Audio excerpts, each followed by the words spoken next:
first sign of a bank failing, you'll find that the bonds will start collapsing in value because bondholders are trying to get out. Large depositors will just transfer the deposits elsewhere. In other words, they will create the very conditions that lead to the collapse of the bank. The role of central banks in this basically is they have to ensure the integrity of the complete commercial banking system. If anyone fails, then the central bank has a huge, great problem on its hands. We saw this particularly with the Lehman crisis. For whatever reason, the Fed decided that they needed to make an example of a bank when all these banks were falling over, and they picked on Lehman. And the consequences of that were really pretty terrible. I think it was a big mistake on the Fed's part.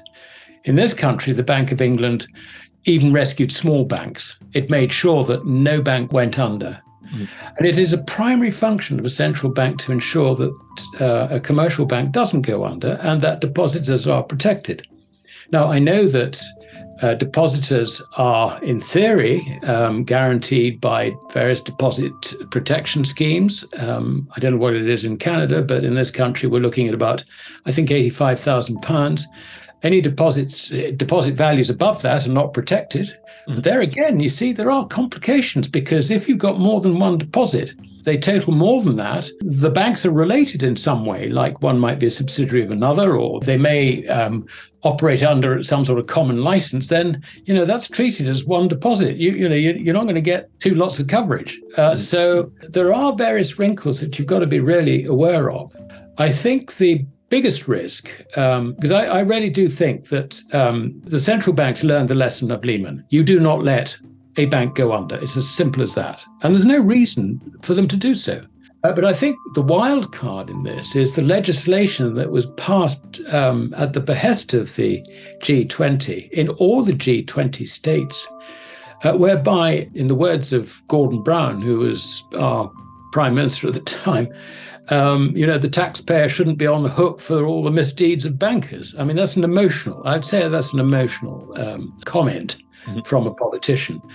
But the result is bail-in legislation. And all I can say is that if any central bank decides to try and bail in a commercial bank, then they're going to just create an enormous crisis. I like to think that commercial banks, through the Bank of International Settlements, have probably agreed between them that in the event of a banking crisis, the bail-in procedures will not be pursued. But I have no guarantee that that's the case. I have no guarantee that one of the G20 might not have been listening properly. Define what a bail-in is for people that might not be familiar with that word. Yes, sure. Well, a bailout is simple. Let's start with that. And a bailout basically is central bank basically takes on board all the losses of a failing bank, whether it puts it into a bad bank or, sort of restructures it somehow. But the point is that all deposits are guaranteed.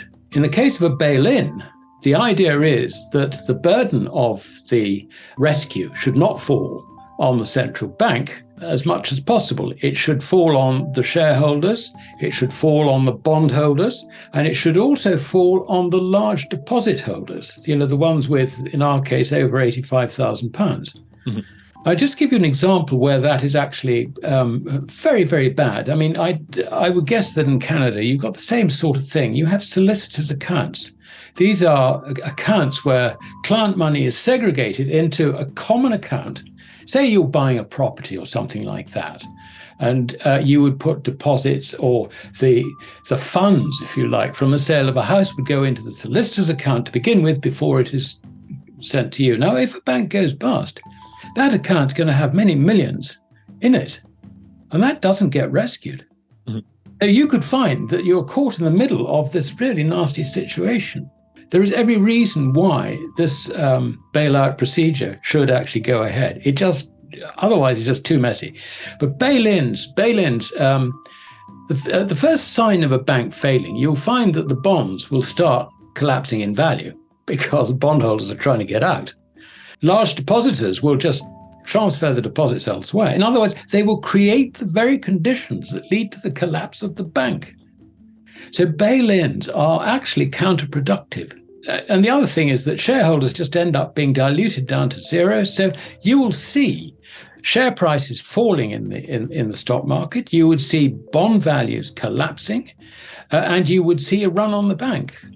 And it's interesting, if you look at the recent history of Credit Suisse, most of these things have been evident there. I mean, Credit Suisse hasn't officially been bailed out, but I think unofficially there has been a lot of work going on in the background to ensure that that bank didn't fail, including persuading some very large shareholders from the Middle East, for example, to support the bank. And I think if the bank can be supported, it is a wonderful opportunity, perhaps, for some of these, let's say Middle Eastern potentates, who want actually to own their own bank in Switzerland. I mean, I would have thought there's some attractions for that. So I think that rescue is probably going to be successful.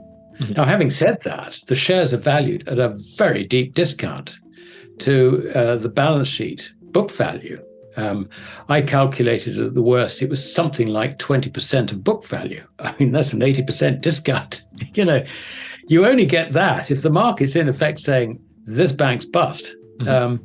There are various other banks in Europe on a similar rating, not quite as bad as that, but similar rating. So we're looking at a system where these risks are judged by the market to be actually quite real.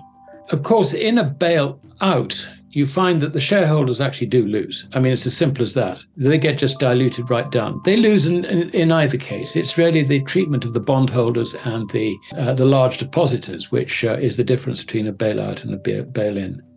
But Tom, there's something else I would add to this, and that is that thanks to all the quantitative easing, the central banks, all the major central banks have accumulated very large quantities of bonds on their books. In the case of the Bank of Japan, they've also got real estate investment trusts. They've got ETFs representing equities. I mean, but they've been doing it since the year 2000. I mean, this is very substantial.